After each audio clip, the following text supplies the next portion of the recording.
Assalamualaikum warahmatullahi wabarakatuh. Shalom, Om Swastiastu, Namo Buddhaya, salam kebajikan. Kembali lagi bersama saya Via di podcast series keempat pada Macarita.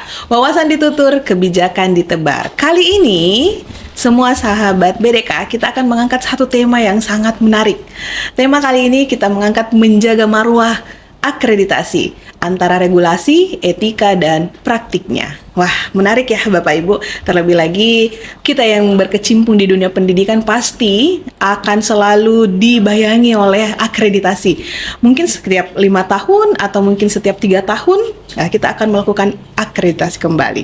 Oke, kita akan mengulik tentang seperti apa sih akreditasi itu, mulai dari aturan, etikanya, bahkan sampai dengan praktiknya, serta pengalaman-pengalaman apa sih dari narasumber kita hari ini tentang bagaimana beliau selama ini berkecimpung di dunia akreditasi. Sudah bersama saya Bapak Andi Kurniawan Manggabarani. Beliau adalah Sekretaris BAN PDM Provinsi Sulawesi Selatan, Badan Akreditasi Nasional Pendidikan Anak Usia Dini, Dasar dan Menengah. Assalamualaikum Pak. Waalaikumsalam warahmatullahi wabarakatuh. Selamat pagi. Selamat pagi. Apa kabar Pak? Alhamdulillah sehat. Alhamdulillah. Terima kasih Bapak sudah datang di BDK, di podcast kami di Macarita. Iya, ini adalah podcast yang keempat Pak. Jadi sudah ada 3 podcast sebelumnya. Kali ini kita bahas tentang akreditasi. Untuk memulai Bapak, saya jadi penasaran. Sudah berapa lamakah Bapak di dunia akreditasi ini? Oke, saya di Badan Akreditasi itu sejak 2006. 2006 ya Pak? Iya. Menjabat sebagai sekretaris sejak tahun berapa Pak? 2 tahun terakhir ini. Oke, jadi approve ya Bapak Ibu bahwa beliau merupakan seorang sekretaris sejak tahun 2024. Wah, tahun lalu Pak ya? Iya. Oh, masih baru. Baik Pak, mengawali podcast kita hari ini, saya ingin bertanya. Yang pertama adalah, apa sih perbedaannya Pak antara akreditasi di sekolah dengan di madrasah? Adakah perbedaannya antara antara sekolah dengan madrasah? Seperti apa? Oke, kita cerita tentang akreditasi dulu sejarahnya. Yeah. Jadi akreditasi itu ada sejak tahun 2023 ketika Permendikbud nomor 20 itu terbit. Di pasal 60 itu dijelaskan bahwa yang melakukan akreditasi adalah lembaga mandiri yang dibentuk oleh pemerintah. Ya. Nah, di pasal 60 itu terkait dengan akreditasi menjelaskan bahwa akreditasi itu dilakukan untuk menilai kelayakan suatu satuan pendidikan. Nah, di mana di pasal selanjutnya juga dijelaskan bahwa hanya satuan pendidikan yang terakreditasi yang berhak menerbitkan ijazah. Nah, di tahun 2003 itu dibentuklah Badan Akreditasi Sekolah namanya. Nah, tapi fokusnya dulu itu hanya mengakreditasi sekolah-sekolah swasta. Nanti di 2006 seluruh satuan pendidikan baik negeri swasta termasuk madrasah di dalamnya itu diakreditasi semua, sehingga mulai tahun 2006 itu tidak ada lagi perbedaan antara sekolah negeri dan swasta. Perbedaannya hanya di status akreditasinya. Seperti itu. Jadi kalau kita berbicara apakah berbeda perlakuan akreditasi yang dilakukan di sekolah dan di madrasah, itu tidak, karena madrasah merupakan juga satu satuan pendidikan, jadi sama prosesnya. Oh iya, baik. Oh, kalau dulu fokusnya kita ke swasta ya Pak ya? Swasta. Oke, baru kemudian sekarang semua seluruhnya ya. Kemudian Pak, sebenarnya akreditasi itu apa sih? Dan kenapa akreditasi itu penting Pak? Sangat penting ya, karena yang pertama itu terkait penerbitan ijazah. Oke. Pasti semua sekolah mau menerbitkan ijazah untuk alumninya. Yang Betul. kedua itu terkait peningkatan mutu. Jadi seluruh satuan pendidikan itu meningkatkan mutu berdasarkan instrumen akreditasi, jadi terukur. Terus memberi jaminan kualitas pendidikan. Dari hasil akreditasi itu, satuan pendidikan ini memberikan jaminan kualitas ke masyarakat bahwa anak Anda layak ke sekolah yang kami kelola karena kami dari segi kualitas itu sudah dibuktikan dengan hasil akreditasinya.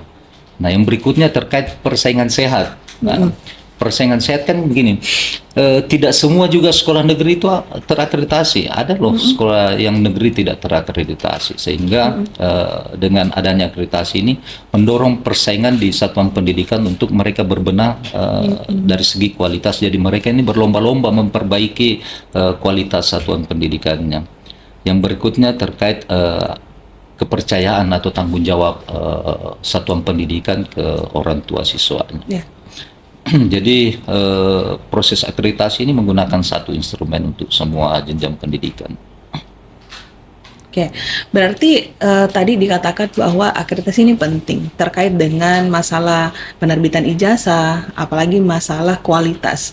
Berarti dengan adanya akreditasi, dengan terakreditasinya suatu lembaga pendidikan itu sudah menjadikan dasar bahwa lembaga ini layak untuk menyelenggarakan kegiatan pembelajaran dan sebagainya ya Pak ya. Tentu Pak, dalam proses akreditasi itu ada saja pasti kendala-kendala yang Bapak atau tantangan yang Bapak hadapi. Ya. Bisakah diceritakan Pak, kira-kira saat proses akreditasi itu tantangan apa yang paling sering, bahkan atau mungkin tantangan yang Bapak tidak bisa lupa, apa yang pernah terjadi saat proses akreditasi itu? Yang pertama sih sebenarnya kesadaran dari satuan pendidikan bahwa akreditasi itu penting. Karena sampai sekarang masih ada satuan pendidikan itu yang tidak sadar arti penting akreditasi ini. Sehingga ketika mereka ditetapkan menjadi sasaran visitasi, masih ada satuan pendidikan yang menolak. Seperti itu. Nah. Makanya di beberapa tahun terakhir ini kita menggalakkan hubungan kerjasama dengan pemangku kepentingan di kabupaten kota terkait dengan pelaksanaan akreditasi ini, karena yang paling kita harapkan sebenarnya itu kesadaran dari satuan pendidikan itu sendiri. Yang kedua terkait Medan, kita tahu sendiri kan Sulawesi Selatan ini ada pegunungannya, ada daratannya, ada pulaunya, sehingga ketika kita mau melakukan visitasi di satuan pendidikan yang agak sulit dijangkau dengan kendaraan, itu kita juga harus mencari figur-figur asesor yang bisa melakukan visitasi tempat itu. Saya pernah pengalaman waktu masih menjadi asesor dulu, pernah saya melakukan visitasi di daerah Seiko namanya di utara itu, utara yang paling terkenal itu dengan biaya ojek yang termahal di Indonesia. Itu kita sampai nginep loh di jalan baru bisa sampai ke satuan pendidikannya. Ya, tantangan-tantangan seperti itu sih sebenarnya. Yang kedua gini, kita ini proses akreditasinya kan sekarang juga berbasis sistem aplikasi yang online kan. Jadi nah, satuan pendidikan ketika menjadi sasaran kan mereka harus mengisi data isian akreditasi melalui sistem kita, namanya Sispena. Nah, terkadang di satuan pendidikan yang kondisinya seperti yang saya ceritakan tadi, itu kan tidak difasilitasi dengan jaringan internet. Betul. Sehingga mereka itu harus mencari lokasi yang ada jaringan internetnya untuk mengisi instrumen akreditasi melalui Sispena itu. Seperti itu. Bicara tentang tantangan yang sangat menarik ya Pak. Tadi dikatakan bahwa jaraknya, aksesnya ke sana juga sulit, jaringan internet. Namun ini jadi satu topik yang menarik ingin saya tanyakan. Kemudian Pak, apakah ada perlakuan yang sama antara sekolah yang di kota lah Pak, yang akses internetnya mudah, menjangkaunya juga mudah, transportasinya gampang. Apakah sama proses akreditasinya, sama cara menilainya dengan sekolah-sekolah yang ada di daerah-daerah terpencil itu Pak, yang dari segi jaringan internetnya susah, untuk mendapatkan mungkin informasinya juga sulit, dan seperti apa Pak? Prosesnya sama. Kita menggunakan juga instrumen yang sama, proses pelaksanaan visitasi 2 hari juga sama, teknis pelaksanaan visitasi di sekolah juga sama. Jadi tidak ada perbedaan sama sekali. Terus bagaimana, apakah kita melakukan atau memberikan kebijakan tertentu untuk sekolah-sekolah yang di daerah terpencil itu Pak? Kebijakannya sih sebenarnya memberi kemudahan sih sebenarnya. Misalnya begini, ada rentang waktu pengisian di aplikasi itu. Ketika mereka terkendala dan harus melewati batas waktu yang sudah kita tentukan, itu adalah satu kebijakan. Seperti itu. Berarti durasinya ditambah Pak ya, diperpanjang. Kemudian Pak, untuk untuk hal yang lain tentang bagaimana sih sebenarnya dampak dari kepercayaan masyarakat tersebut terhadap akreditasi itu sendiri, Pak? Sekarang kan begini, pola pikir masyarakat kita ini sering waktu sudah berubah. Kalau dulu kan orang tua siswa itu berlomba-lomba memasukkan anaknya di sekolah-sekolah negeri. Ya. Tapi sekarang dengan adanya akreditasi, mereka melihat kualitas itu dari status akreditasi sekolah, sehingga hampir terbagi rata lah sekarang siswa yang masuk ke negeri dan swasta yang status akreditasinya sama. Jadi orang-orang tua kita, siswa itu sendiri kan sudah paham betul yang mana sekolah yang layak untuk anak-anak mereka, seperti itu. Oke. Kalau demikian, Pak, akreditasi, kita bicara akreditasi ya. Sekarang kan, Pak, banyak bermunculan sekolah-sekolah atau madrasah swasta yang secara, kalau kita lihat, sarana prasarana yang disiapkan itu sangat bagus. Oke. Ya, tapi kalau kita lihat akreditasinya lagi itu belum terakreditasi. Namun Ya. peminatnya banyak. Oke. Kira-kira menurut Bapak apa sih yang menyebabkan fenomena seperti ini? Nah, orang tua itu sebenarnya yang paling pertama yang mereka pikirkan itu bagaimana anak-anak mereka itu di sekolah itu nyaman. Jadi yang Oke. paling pertama pasti mereka pikirkan itu sarana prasarana sekolah.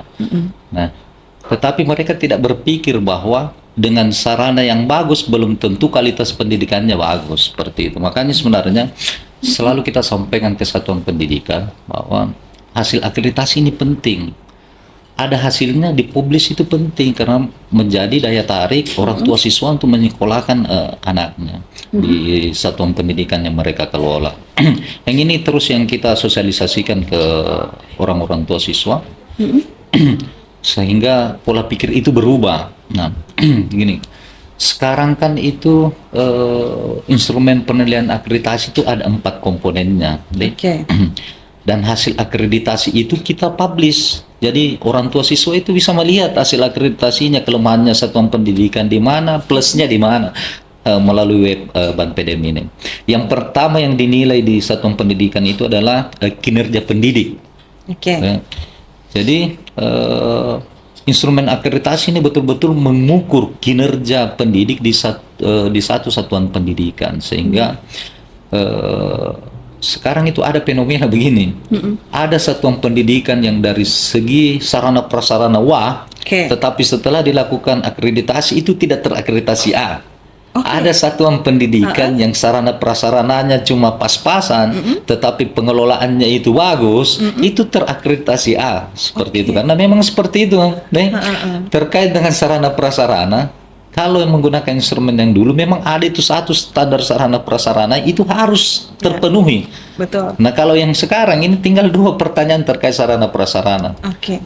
Pengelolaannya dan pemanfaatannya itu sendiri. Jadi seperti apapun itu sarana prasarana, kalau itu dimanfaatkan, dikelola dengan baik, itu menjadi nilai yang baik di proses pelaksanaan akreditasi. Yang kedua, ada juga penilaian terkait dengan kinerja kepala satuan pendidikannya. Kepala madrasah. Kepala madrasah kalau di madrasah. Ya. Jadi ada satu standar memang itu hanya menilai kinerja dari kepala satuan pendidikan itu.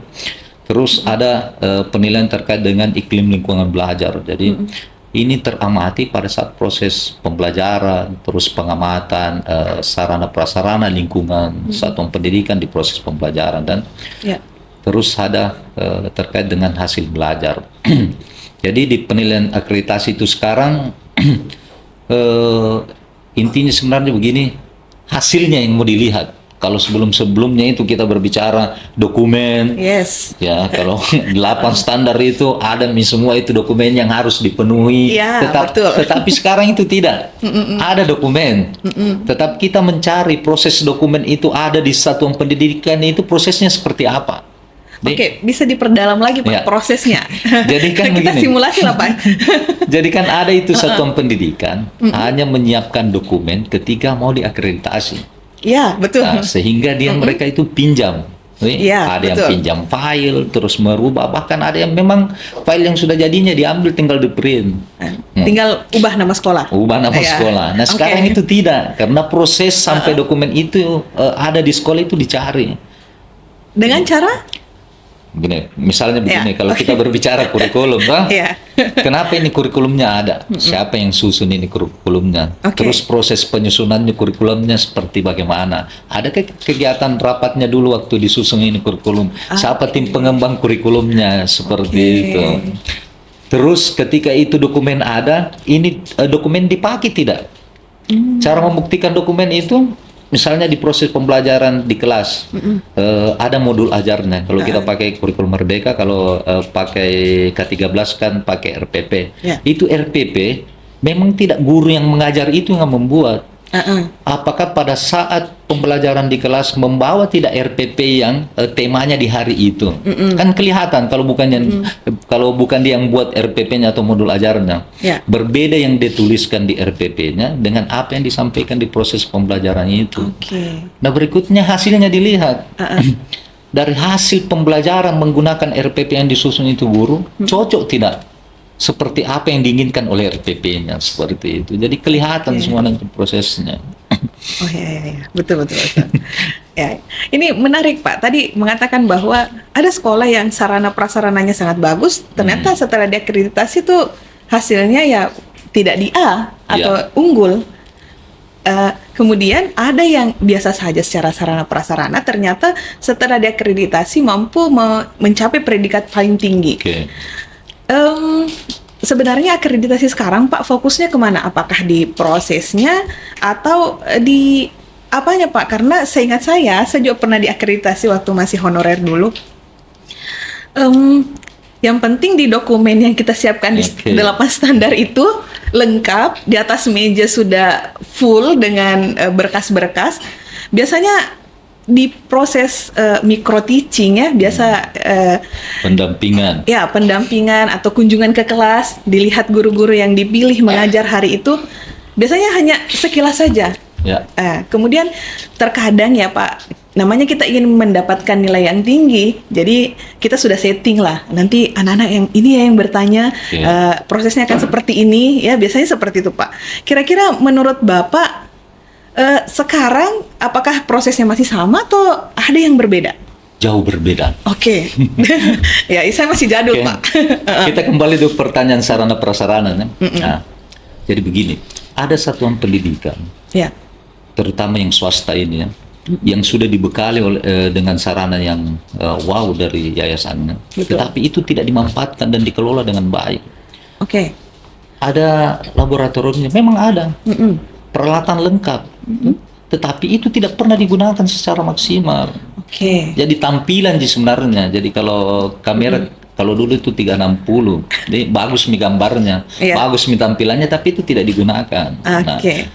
ada satuan pendidikan yang memang pas-pasan dari segi sarana prasarana. Jadi ukuran labnya terbatas, terus peralatannya terbatas, tetapi itu dikelola dan memang dimanfaatkan oleh siswa sehingga itu kan kelihatan nanti di proses pembelajaran. Apakah siswa itu memang pernah masuk ke lab itu melakukan proses pembelajaran menggunakan peralatan itu seperti itu. Kan kelihatan jadinya. Nah, terkait proses akreditasi yang dulu yang menyiapkan itu dokumen kan sekarang berbeda sekali nih prosesnya. Ya. Misalnya begini. Di proses akreditasi yang sekarang kan itu ada observasi namanya, kegiatan observasi, pengamatan. Terus telah ada dokumen, ada wawancara. Nih. Nah, wawancaranya ini bukan cuma ke siswa yang sudah ditunjukkan dulu bisa diatur-atur ini nanti wawancara. Sekarang tidak. Proses akreditasi itu misalnya begini, ketika asesor itu melakukan observasi, mengamati kondisi satuan pendidikan, ketemu dengan siswa, terus mereka melakukan wawancara dengan tidak sengaja, itu adalah proses wawancara. Jadi tidak lagi maksudnya begini, ini nanti di proses ini kau nanti masuk di ruangan sini, ketemu dengan asesornya diwawancara, tidak seperti itu, tetapi dengan proses alami. Proses wawancara itu terjadi seperti itu. Nah, di proses observasi kelas juga seperti itu. Asesornya itu melihat jadwal. Di jam ini ada berapa guru yang mengajar mata pelajaran apa. Terus mereka akan memilih secara acak. Oh, saya mau masuk di kelas ini deh. Makanya itu kita tekankan selalu ke satuan pendidikan bahwa di proses akreditasi itu semua guru itu harus siap diobservasi. Karena asesornya itu akan memilih secara acak berdasarkan dengan roster yang di hari proses visitasi itu. Iya. Seperti itu, jadi sangat jauh berbeda. Oke. Nah, berikutnya wawancara lagi. Wawancara itu bukan cuma ke siswa, ke guru, bahkan tetangga sekolah pun itu menjadi Bisa. iya, menjadi responden untuk wawancaranya nanti, karena kan mereka bisa saja pada saat itu asesor datang, mereka tidak masuk ke sekolah dulu, tetapi mampir ke tetangga sekolah atau ada kantin sekolah yang di luar biasanya kan itu, dia melakukan proses wawancara dengan orang-orang di sekitar satuan pendidikan itu. Nah, ini yang penting dicatat lagi sekarang bahwa proses akreditasi itu sekarang asesor harus melihat, menyaksikan itu mulai dari siswa datang nih, sampainya siswanya pulang. Berarti mulai pagi sampai Pagi. selesai. Iya, jadi asesor itu kadang lebih dulu datang daripada gurunya di sekolah dengan siswanya. Tapi asesor harus menginformasikan, Pak, kapan saya datang. Menginformasikan. Jadi kan ada informasi di awal bahwa jadwal visitasi hari ini, Oke. saya datangnya nanti jam sekian, seperti itu. Oke. Ini Pak, menarik. Masalah datang pagi, pulangnya sore. Kan yang saya dapatkan ya Pak, fakta di lapangan bahwa biasanya kan kita sudah setting dengan tarian, pengalungan bunga dan sebagainya. Apakah apakah itu tidak diperbolehkan lagi atau boleh saja misalnya sekolah melakukan itu? Oke. Terkait penyambutan ini ya. Yes. Nah, sebenarnya dari dulu pun itu proses penyambutan ini kita larang. Oke. Di kegiatan sosialisasi selalu kita tekankan kepada satuan pendidikan bahwa tidak diperkenankan ada proses penyambutan seperti itu. Tetapi itu inisiatif sekolah sebenarnya. Padahal proses itu tidak berpengaruh terhadap hasil akreditasi itu loh. Coba kita bayangkan, proses penjemputan itu harus melibatkan siswa berapa, ada mitari padupanya. Betul. Belum lagi kalau ada ekskulnya pramuka, drum band itu semua ditampilkan. Belum ada lagi pengalungan sarung sutranya. Berapa biaya sih yang harus dikeluarkan oleh satuan pendidikan untuk itu semua? Padahal itu tidak penting sama sekali, tidak berpengaruh terhadap hasil akreditasi. Seperti itu. Nah, kasihan sih sebenarnya satuan pendidikan kalau ada seremonial seperti itu. Yang kedua, kasihan juga ke asesornya, misalnya mereka terlambat datang, harus datang jam 8 kan? Harus berdiri di bawah terik matahari menunggu prosesi itu selesai, padahal kan prosesnya begini. Pagi itu datang, sambut saja, terus arahkan ke ruangan mana untuk melakukan pertemuan awal, kan selesai sampai di situ. Berjalan di proses visitasinya. Oke. Jadi proses visitasi itu hanya 1 hari Pak ya? 2 hari. Oh, 2 hari. Ya. Bisa jadi 1 hari atau memang harus 2 hari? Harus 2 hari. Harus 2 hari dengan seluruh prosesnya. Ya. Oke. Jadi kan itu sehari itu minimal 5 jam sebenarnya. Makanya tadi saya bilang ada pengamatan mulai dari siswa datang sampainya pulang. Kan 2 hari prosesnya kan. Di hari pertama itu pengamatannya melihat siswanya mulai datang, mulai proses pembelajaran. Di hari keduanya boleh melihat bagaimana kalau setelah proses pembelajaran siswanya pulang, bagaimana modelnya, seperti itu. Apa yang dilakukan setelah proses pembelajaran itu selesai. Oke. Ada cerita unik Pak. Jadi ada satu madrasah, ada satu sekolah yang pernah diakreditasi. Secara dokumen ada guru, misalnya kita anggaplah atau ambil contoh guru BK-nya. Ada guru BK yang tercatat di situ. Ternyata setelah diwawancari siswanya tidak ada yang mengenal guru tersebut. Berarti itu salah satu contoh proses wawancara itu Pak ya? Pentingnya wawancara itu kepada langsung ke peserta didik. Jadi sebenarnya harus move on. Jadi ini kan masih proses yang lama sebenarnya, penuhan. Jadi memang dulu itu diakal-akali, banyak sekali yang diakal-akali. Tidak ada guru BK, tunjuk saja guru, 1 orang menjadi guru BK, di-SK-kan. Tidak ada pengelola perpustakaan, menunjuk lagi guru menjadi pengelola perpustakaan. Bukan itu yang kita cari sebenarnya. Nah, kalau tidak ada di guru BK sebenarnya kan tidak semua itu satuan pendidikan ada guru BK-nya. Betul. Kita tidak tahu kenapa sampai seperti itu, padahal itu penting. Nah, yang kita sarankan cuma sebenarnya begini. kalau memang tidak ada guru yang ditunjuk khusus guru BK, tetapi BK itu harus Ada. berjalan di sekolah. Ya. Deh.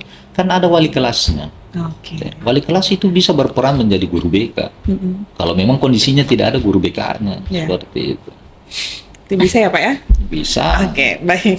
Ini tadi kita berbicara yang masalah lebih ke pengaplikasiannya Pak ya.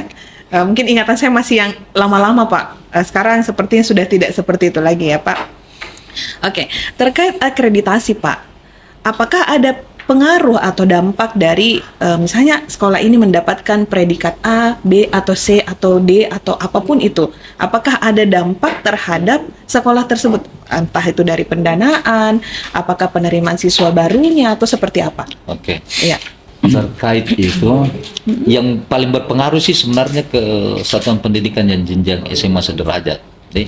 Karena dia berkaitan dengan kuota jalur undangannya masuk ke perguruan tinggi negeri. Ya. Kalau yang lainnya sebenarnya itu sih pertanggungjawaban publiknya sebenarnya satuan pendidikannya ke masyarakat bahwa sekolah saya ini loh, jadi berpikir apa lagi masukkan anak ke sekolah ini. Nah saya ini sudah A, seperti itu sih sebenarnya.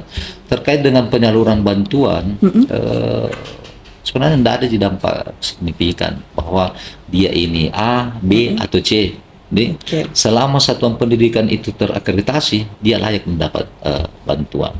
Apalagi terkait dana BOS. Nah, di tahun 2019 ada edaran itu dari Direktur Jenderal Pendidikan Dasar dan Pendidikan Menengah terkait kualitas data Dapodi di Diktum ke-6 itu jelas tertulis bahwa mulai tahun 2020 dana BOS itu hanya dialokasikan kepada satuan pendidikan yang terakreditasi.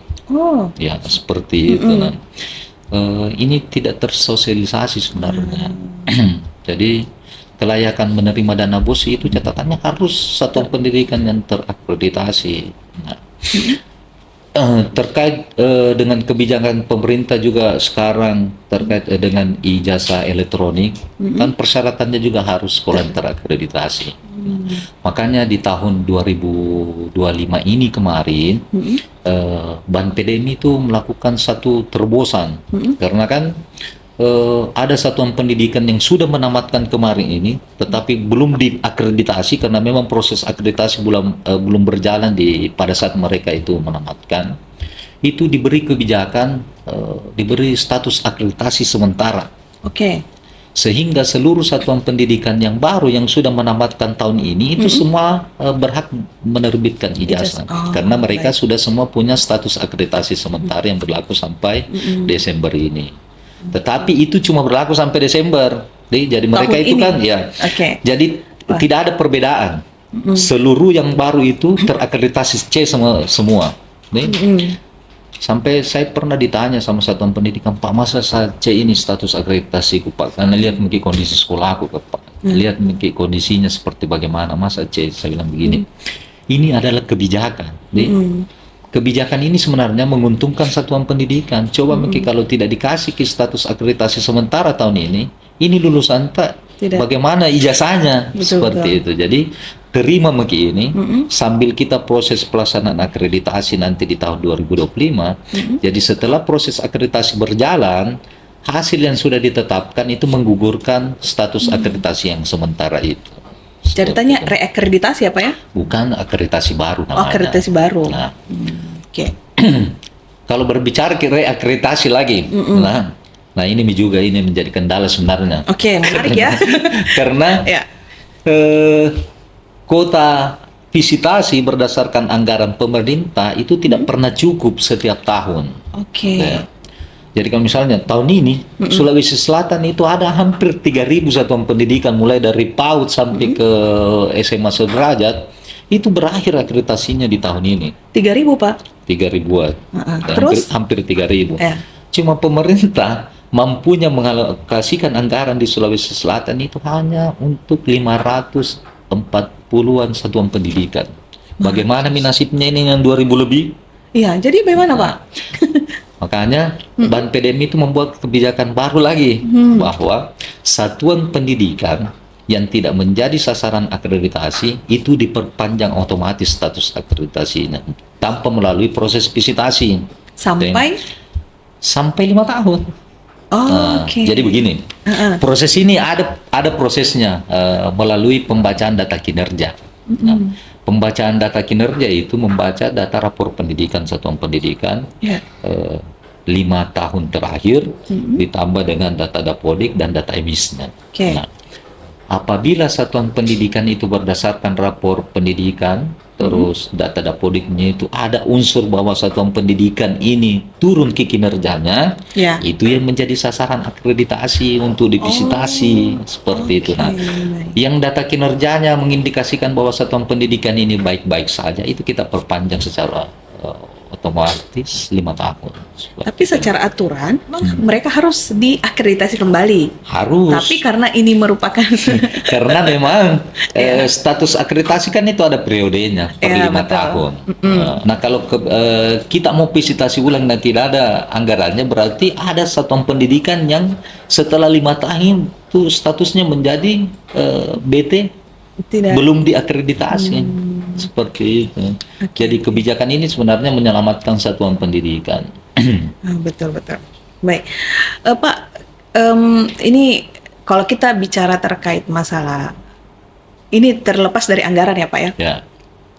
Misalnya saya nih punya sekolah baru, saya mau mengajukan akreditasi, itu butuh berapa lama sih Pak sampai saya diakreditasi? Kalau Permendikbud 38 2023 satuan pendidikan yang sudah 2 tahun izin operasionalnya itu boleh mengajukan untuk diakreditasi. Seperti itu. Apalagi kalau ada di kelas akhirnya itu wajib nih mengajukan, tidak mengajukan harus divisitasi. Jadi kalau misalnya Pak, saya nih sebagai kepala sekolah, ada alumniku sebentar lagi, dan saya belum akreditasi, apa yang harus saya lakukan Pak? Harus bermohon cepat. Ke badan akreditasi. Tetapi data kita sih sebenarnya begini, tiap tahun itu kita ada di data sebenarnya mana-mana satuan pendidikan yang sudah menamatkan tahun ini yang belum diakreditasi. Nah itu tadi yang kena kebijakan. Apabila belum diakreditasi, padahal ini sudah mau menamatkan siswanya, kita kasih kebijakan itu tadi yang status akreditasi sementara sambil menunggu proses akreditasinya. Seperti itu.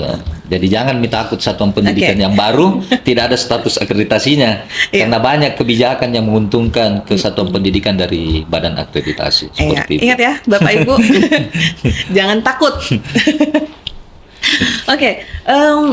Saya mau kembali lagi Pak tadi yang masalah kuota penerimaan mahasiswa barunya. Itu kalau yang seingat saya dulu kalau kita punya atau dapat akreditasi A itu 50% dari jumlah siswa. Kemudian kalau kita B, saya kurang ingat berapa. Kalau sekarang seperti apa Pak? Masih seperti itu. Yang A itu 40%. Sekarang? Iya. B? B di bawahnya 40%. C di bawahnya yang D. Terus yang TT itu tidak ada. Jadi kalau dia tidak terakreditasi itu berarti tidak ada kuota jalur undangannya. Baik. Iya, itu penting sih Pak, karena itu menyangkut masa depan siswanya. Iya. Itu menjadi nilai jual lagi bahwa sekolah sudah terakreditasi itu kuota untuk jalur bebas tesnya itu lebih banyak ya. Lebih banyak. Iya. Ini saya mau bertanya tentang bagaimana Pak selama Bapak menjadi seorang atau berkecimpung di dunia akreditasi ini, terutama menjadi mungkin seorang asesor ya Pak. Bagaimana sih respon dari sekolah-sekolah yang pernah Bapak datangi? Apakah ada yang, ini kita bicara pengalaman ya Pak, apakah ada yang pernah Bapak datangi memang sama sekali tidak siap? Atau misalnya dia selalu minta untuk diundur dulu, atau memang dia sudah siap, atau seperti apa? Memang seperti itu kenyataannya. Bagaimana tuh? Bahkan ada yang ketika itu asesornya sudah ada di lokasi, sekolahnya itu masih menghindar, minta untuk dijadwal ulang proses akreditasinya. Ada yang seperti ketika itu. asesornya sudah datang Pak? Sampai sudah datang, mereka masih minta undur dengan alasan belum siap, tidak ada kepala sekolah. Padahal itu kan sebenarnya begini, proses akreditasi itu kan melibatkan semua warga sekolah. Betul. Jadi tidak ada kepala sekolah, proses akreditasi itu pasti akan tetap jalan. Jadi kalau kasusnya seperti itu bagaimana Pak? Asesor tetap kita visitasi. Tetap. Tapi kan sebelum asesor datang, kita kan sudah menyurati, bahkan Iya. meminta untuk menyiapkan dokumennya. Jadi Bapak datang tanpa Kan makanya nih kita sebenarnya terbantu nih teman-teman asesor kan Iya. terbantu dengan adanya aplikasi Sispena ini Oke. karena sebelum proses akreditasi kan itu satuan pendidikan sudah mengunggah semua dokumen yang dibutuhkan di proses akreditasi itu. Jadi tidak ada nih sebenarnya celah aja nih satuan pendidikan menghindar untuk di proses akreditasi, apalagi kita kan sudah sampaikan jadwal kapan asesor akan datang, prosesnya berapa hari, Iya. seperti itu. baik. Yang kalau kemarin-kemarin itu proses yang sebelumnya itu, kalau yang dulu kan begini, waktu belum by system, Ya. jadi mereka masih menyetor dokumen dalam bentuk manual. Yes. Kan ini yang terjadi itu yang tadi kita bilang bahwa ada sekolah yang menghindar dan minta jadwal diundur, terus ketika asesor sudah sampai di satuan pendidikan, satuan pendidikannya tidak mau terima. Kalau ini pernah kejadian, Ya. ya, saya cerita dulu ini bahwa Ya, silakan. ada pernah satuan pendidikan, sebenarnya sekolah terkenal di Makassar ini. Makassar, Pak. Iya, jangan disebut Iya, satuan betul. pendidikan. Ini saya cuma bercerita pengalaman supaya teman-teman di satuan pendidikan paham bahwa penting ini. Ya. Jadi ini satuan pendidikan kita sudah jadwalkan untuk divisitasi, sudah disampaikan. Mereka sudah kirim dokumen sih sebenarnya waktu masih proses manual itu. Nah, jadwal asesor datang sudah disampaikan. Sampai di sekolahnya menolak. Alasannya? Tidak mau divisitasi bahwa saya ini sekolah bagus Pak, saya ini sekolah negeri. Jadi, Oke. ini akreditasi, ngapain diakreditasi lagi, ini saya sekolah aku. Seperti itu. Oke. Sehingga kita punya itu asesor pulang. Kita tetapkan hasilnya karena tidak diproses visitasi. Hasil akreditasi sekolah itu menjadi TT, sekolah tidak terakreditasi karena kan sudah kadaluarsa status akreditasinya. Kita mau proses visitasi, satuan pendidikan menolak. Sehingga kan tidak ada yang kita mau pleno data hasil akreditasi apa yang kita pleno, sehingga kita tetapkan menjadi satuan pendidikan itu tidak terakreditasi.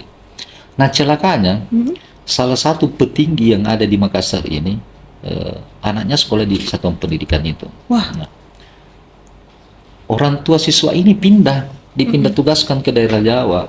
Nah, ketika anaknya mau dipindahkan ke tempat tugas yang baru, surat pindahnya ada. Tetapi sekolah yang dituju itu minta, ini sekolah asalnya terakreditasi apa? Oke. Oke. Menarik ini. Ini kan statusnya tidak terakreditasi, sehingga anak ini ditolak. Oleh sekolah Tujuannya ditolak karena kan persyaratan pindah sekolah itu berdasarkan status akreditasi. Misalnya begini, Iya. sekolah asalnya B pindah ke sekolah akreditasi A itu sebelumnya kan tidak bisa. Jadi dia harus selevel. Jadi kalau dia sekolah tujuannya A, berarti sekolah asalnya harus A. Tetapi kalau sekolah asalnya A boleh pindah ke yang C, B dan A, seperti itu. Sehingga ini anak ditolak Oke. di sekolah yang dituju. Iya. Nah, ini bingung sekolahnya. Bagaimana ini? Kita tidak punya status akreditasi. Akhirnya dia bermohon kembali untuk diakreditasi. Cuma kan sudah lewat prosesnya. Betul. Dan persyaratannya kan harus periode akreditasinya habis baru dilakukan akreditasi. Harus menunggu 5 tahun lagi baru diakreditasi ulang. Betul. Sehingga mencak-mencak orang tua siswa ini. Iya, betul. Untung Ban Pusat pada saat itu masih memberi solusi. Sehingga diproses akreditasi kembali. Diperpanjang. Tidak diperpanjang. Tapi Di masa itu belum ada kebijakan perpanjangan status akreditasi. Jadi harus menunggu dulu sampai proses akreditasi selesai penetapan baru anaknya bisa sekolah. wah, Jadi ini pukulan telak sebenarnya Iya, ke satuan betul. pendidikannya ini. hati-hati ya Bapak Ibu, jangan main-main dengan akreditasi. Iya. Terlebih lagi Bapak Ibu, kalau kita tadi bicara tentang anggaran, Ya. anggarannya sangat minim, 3.000 sekolah atau madrasah yang status akreditasinya akan selesai, itu yang terakomodir hanya 500. Jadi hargailah ketika sekolah kita terpilih, itu bukan beban sih sebenarnya Bapak Ibu ya. Banyak benefit yang kita sebenarnya dapatkan Pak ya. Betul. Terutama masalah evaluasi diri madrasah atau evaluasi diri sekolah itu seperti apa? Apakah memang kita masih layak atau harus ada yang kita benahi mungkin ya? Iya. Baik Pak, ada pertanyaan menarik nih. Bagaimana sih Pak, bagaimana respon atau peran pengawas baik itu di sekolah maupun di Kemenak atau Kemdikbud dalam membantu proses akreditasi Pak di tingkat daerah? Peningkatan kualitas pendidikan itu kan tidak terlepas dari tugas seorang pengawas, ya. Betul. Nah, kita ketika melakukan sosialisasi atau ada seminar terkait hasil akreditasi, terus misalnya ada instrumen akreditasi yang baru, kita melakukan pertemuan dengan pemangku kepentingan, kita melibatkan pengawas di satuan pendidikan untuk ikut di dalamnya, walaupun mereka itu bukan asesor, tetapi kami tetap membekali mereka tentang pengetahuan kebijakan tentang akreditasi, sehingga tidak ada kendala sih sebenarnya bagi pengawas yang peduli, ya. Karena tidak bisa juga menutup mata bahwa ada juga itu pengawas yang tidak peduli dengan akreditasi kalau dia bukan asesor. Oke. Dia bilang begini, ngapain saya, bukan saya asesor, seperti itu. Ada yang seperti itu.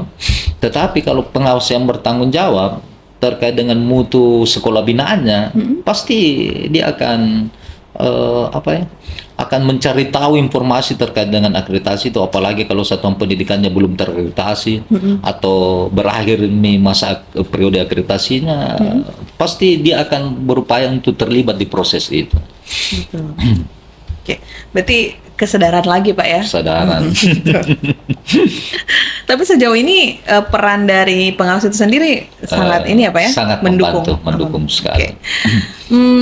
Untuk saat ini Pak, kan di masa saya ketika akreditasi terjadi tuh sistemnya masih manual, kirim-kirim dokumen, pakai yang standar 8 kita siapkan, tunggu asesornya datang. Kan sekarang by digital ya Pak ya? Ada Sispena tadi yang Bapak sebutkan.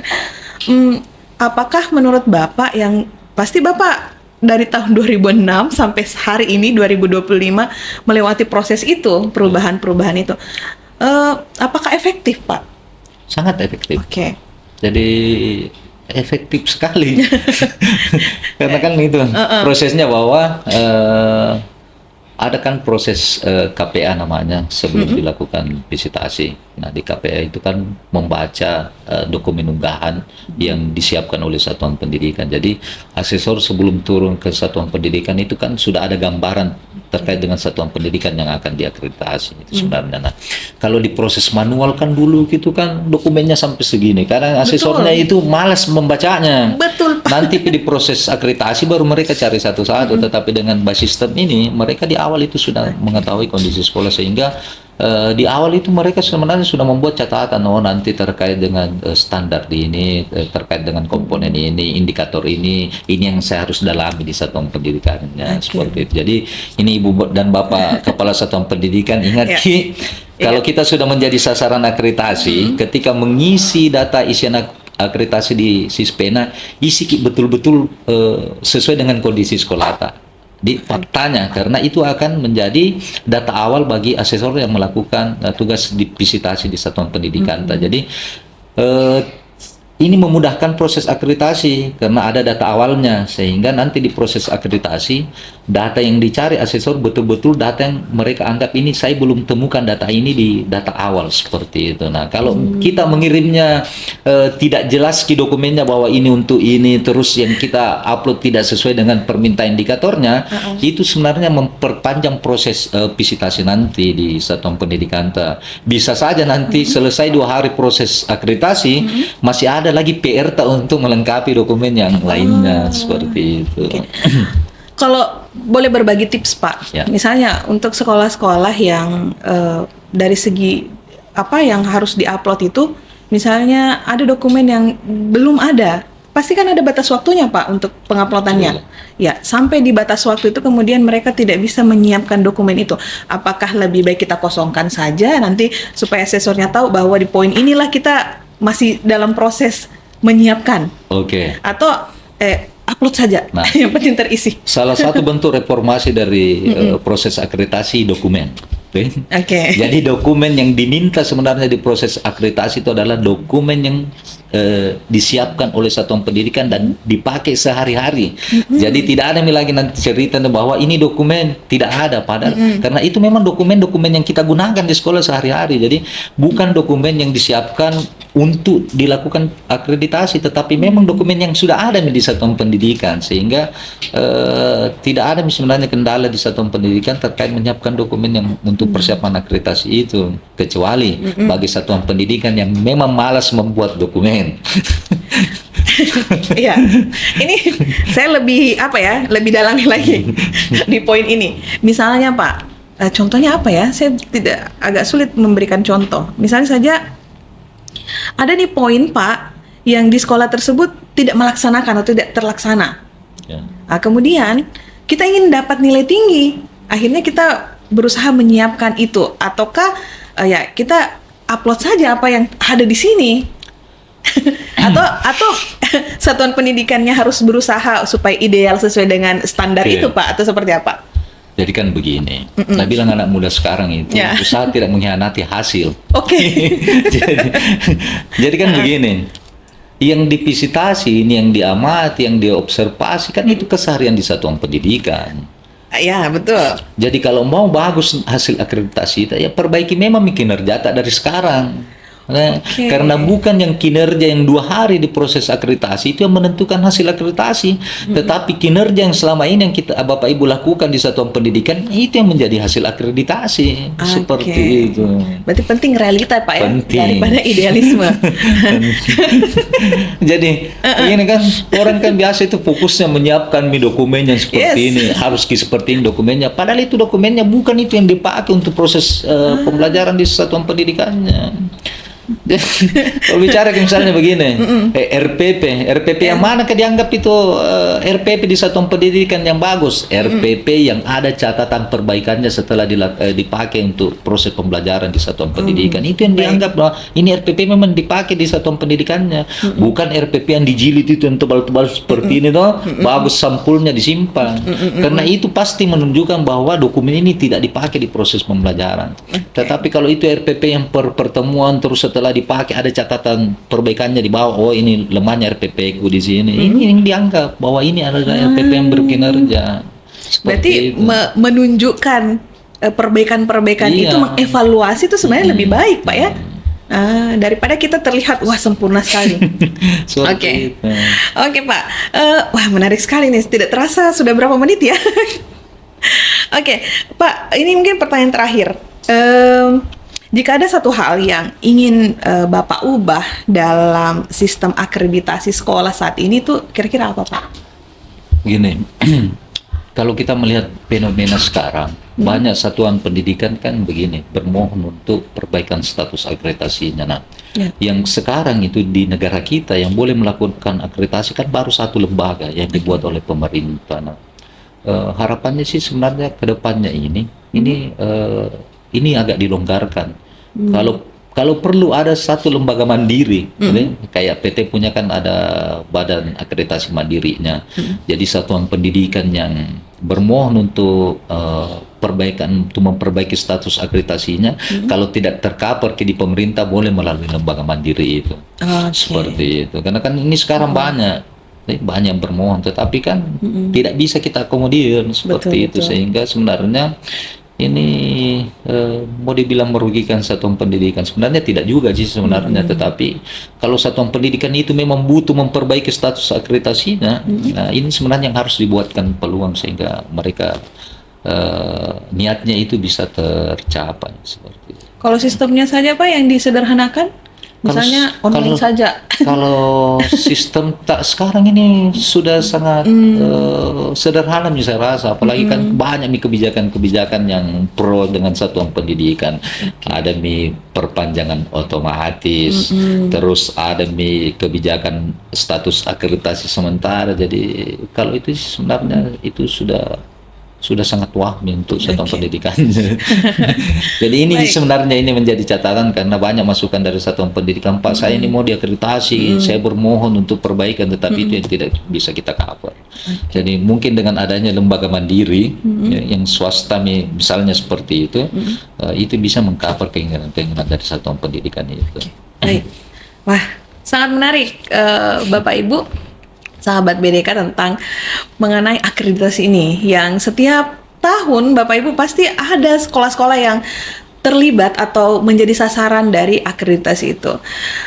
Wah, sangat-sangat menarik ya. Ini masih banyak sebenarnya pertanyaannya Bapak Ibu. Apalagi kalau kita buka secara online ya, mungkin banyak sekali pertanyaan terkait teknisnya Pak, mungkin dari regulasinya dan sebagainya. Tapi kita harus akhiri untuk podcast kita hari ini. Jangan lupa Bapak Ibu untuk mendapatkan informasi yang lebih lengkap atau ada informasi yang ingin didapatkan tentang terkait dengan akreditasi, Bapak Ibu bisa mengunjungi website dari BAN PDM Provinsi Sulawesi Selatan ya. Jadi jangan takut diakreditasi Bapak Ibu ya, karena ini terkait dengan kualitas dari sekolah atau madrasah Bapak Ibu sekalian. Terima kasih Pak Andi. Terima kasih untuk podcast kita hari ini. Semoga bermanfaat. Sekian, Assalamualaikum warahmatullahi wabarakatuh.